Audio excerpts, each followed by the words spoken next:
આણંદ જિલ્લા પંચાયતમાં સત્તા છતાં ભાજપે ગુમાવ્યું પ્રમુખ પદ. આણંદ જિલ્લા પંચાયતમાં ભાજપ ઉમેદવારનું ફોર્મ નામંજૂર.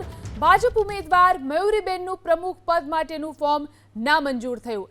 પ્રમાણપત્ર મુદ્દે વિવાદ થતા ફોર્મ નામંજૂર કરવામાં આવ્યું. ભાજપના ઉમેદવારનું ફોર્મ રદ થતા કોંગ્રેસ માટે રસ્તો સાફ થયો.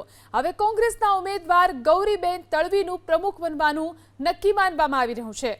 આજે આણંદ જિલ્લા પંચાયતના પ્રમુખ અને ઉપપ્રમુખના પદ માટે નોમિનેશન પેપર્સની ચકાસણીની પ્રક્રિયા હતી, જેમાં પ્રમુખ માટે 2 ફોર્મ આવ્યા હતા. આમાંથી એક ફોર્મ ગૌરીબેન શંભુભાઈ તડવીનું ફોર્મ માન્ય રાખવામાં આવ્યું છે અને મયુરી નિકિત પટેલ સારસાથી એનું ફોર્મ અમાન્ય રાખવામાં આવ્યું છે.